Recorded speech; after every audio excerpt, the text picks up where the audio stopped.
Up here in Minetto today, meeting someone new on a kind of a sunny, dreary Sunday up here. There was a customer who came in a little while ago to pick up a car that Joey went through. You'll see that coming up in a couple of days. But Joey Hawksby, 44 years old, runs Hawk Jr. Fabrication and Design. The car that's behind him is one that his son will drive this year in the 350 Super Division. He raced for 7 seasons from 97 to 2004. Never won a featured race. Did win some heats, but he is more known as a chassis builder. Built his first car around 2000. At one time, he had, almost the entire field on the racetrack at Oswego in the Supermodified division. Joey, how are we doing today? Great. Thanks for having me. So how nice is it to see people come in and do this? I mean, you got your son running one of your cars. You just had one go out the door that had been with several people before. What is it about this side of racing that you like?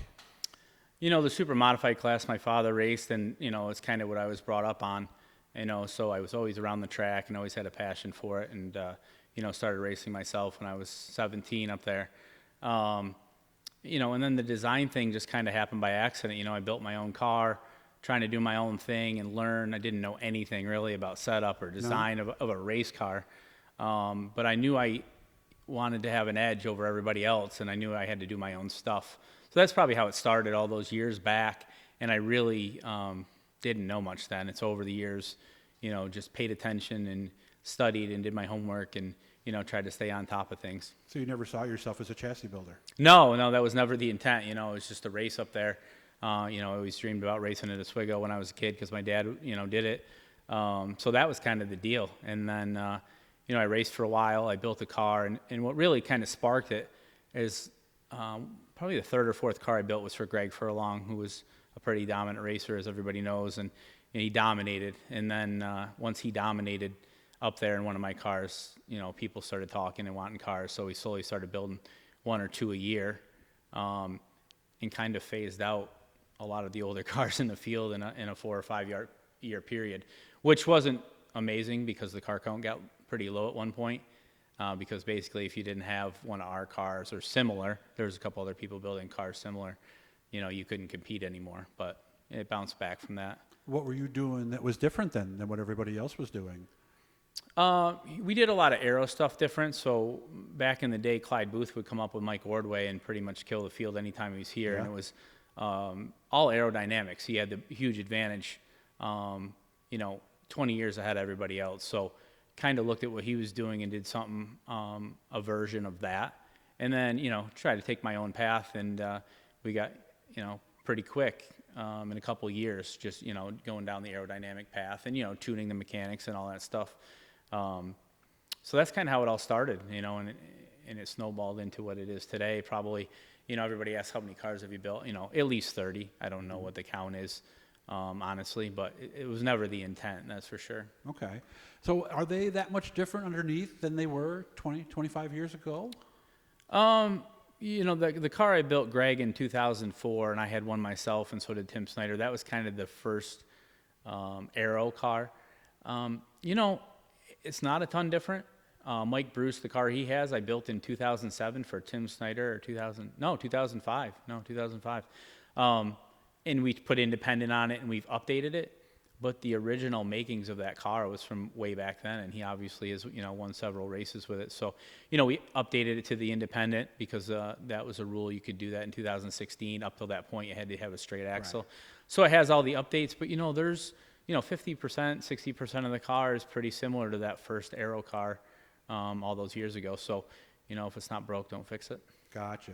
So we aren't building necessarily new cars now. It's more refurbished kind of stuff. 'Cause I know you got one on the table over here. Yeah. We do a lot of refurbs. It's just myself and Benny Motika does a lot of welding. He's been with me for, 10, 12, probably far longer than that. So just the two of us. It's hard to build cars. One point in time in 2013, 14, we came out with a new design and we sold a lot. And Dalton Doyle worked for me, so we could crank them out because we had somebody to work here all day. I'm a teacher, so I could never be here all day. Right. So there's a short time we built a lot of cars, and you know what? The need's not really there. There's not people dying. So you're not getting calls every month or so for a new car? No. And I could build probably a couple new cars for current customers that already have cars. But yeah, no, it's more of the updating. Like when we came to the independent deal in 2016. It took me a couple years to cut the front end off of every car that I had built and updated them to independent. Really? another thing, we came out in 2016 with that, and it proved to be superior to the axle car. So that's kind of been my career, updating. And then once you come up with an update, somebody else wants it, and then when you have already built 15 cars, you have 15 updates to do. So we spend a lot of our time doing that. So that's kind of been the last 4 or 5 years, is updating and getting everybody, similar equipment and, bumpers, Nerf bars, A-frames for the 350s. We build front axles. So, for a small shop, you can only do so much. Gotcha. And we apologize to whoever just called at this moment. No, it's okay. Was it 1:30 on Sunday? Sorry, Yeah, but could have been you were my right next. in there. So could have been my next big deal. So if somebody were to call you this week and say, "Gee, I want a new car," would you do it?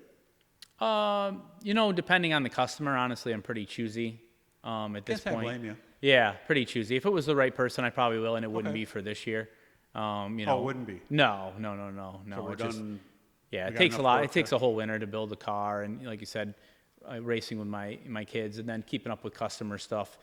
People wrecking and Well, so unfortunately, you'll have unfortunately, more work, huh? yeah, and people, if they get off base, bring their car over for setup stuff Mm-hmm. and things like that. So yeah, no, that's not realistic. And at this point in the deal, I kind of would pick and choose who I would do it for at this point. Okay. Not favoritism, but just somebody I was comfortable working with. And Well, not like say somebody new who didn't know anything about it. Would you embrace a new challenge? yeah, I'm just yeah, thinking of yeah, situations. yeah. It's just situational, I guess, is the best way to put it. Yeah. Okay. So if somebody comes over, and I'm sure this is a call you'll get sometime this year, I am just lost. Do you start just by putting it on the scale, or do we strip it down, start looking at the frame? What do we do? Like a current customer Yeah, with a who car. just Yeah. goes, I'm lost, man. The thing's pushing. I can't. Yeah. drive it." A lot of times when that happens, they'll bring it over, and we'll just, I'll go right through the squareness of the So put it on the table, the jig. No, right on the floor. We want really? to make sure that the wheels are all in line and square and all the fundamental stuff, honestly. Caster, camber, nothing, crazy. Just make sure everything's in line, and then, we'll scale it and go through the whole setup. So start to finish on the setup, make sure the spring rates are good, all the shock settings are in, what we call like the factory settings here. Right. So we'll go through it, and we've done that a lot of times, and 9 times out of 10 they get right back on track, and are pretty successful. What are the more common things that end up being the problem? Like the car being out of square, or Like just from an accident or something? yeah, maybe they wrecked and they put it back together, and they they didn't get everything aligned properly. It starts with just simple stuff like that. We have a lot of adjustments on our shocks, so you can almost get yourself lost if you're not careful. Okay. So what I'll do is basically we have a factory settings, factory numbers on our shocks, the compression and rebound, and we'll kind of dial them back into the home base and start from there. Not saying Gotcha. you won't adjust them again, but just try to get you back to familiar grounds, if that makes sense. It does. About 2 minutes left, by the way. I'm not going to say who just left because they wanted me to wait a couple of days before I put their video, but there was a car that had been sitting, basically, or just hadn't been racing for a while, and you helped him bring it back? Is Yeah, that I hadn't pretty been much raced for a bit, and he picked it up and purchased it. Yeah, and it just needed some work, needed a body and some other stuff, and they're capable of doing stuff as well. So, they're going to bring it back to their shop and work on it for 3 or 4 weeks before it's ready. But I did the things that they needed me to do. So like the setup work, we didn't do the scaling because it's not done Yeah, yet. they're going to come but- back, I guess, before they get out. Correct. And Yeah. you're going to help them with that, Yeah. right? But we So got it all squared, and the caster and camber and all the basic stuff. I would think that would be satisfying work.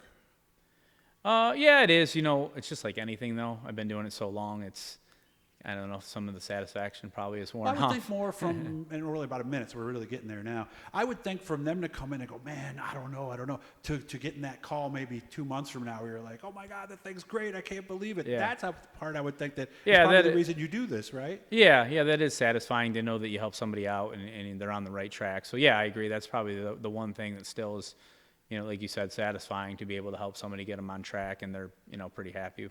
We're going to do some other things with Joey down the road. I got some ideas I'm going to discuss with him, but I wanted to just get you guys to meet him first because I've heard his name forever. I guess I was expecting somebody older, but, with all the experience. But, Joey, really appreciate you spending some time with me today, and I'll make sure we get together again here soon, man. Thank you very much. Make sure to subscribe, guys. Turn on the notifications. If there's somebody we haven't gotten to yet, or maybe you have some questions for Joey, let me know. Leave a question or a comment either on the YouTube channel or right here on Facebook. We'll get to it. Enjoy the rest of your day, man. I'll see you soon. You too.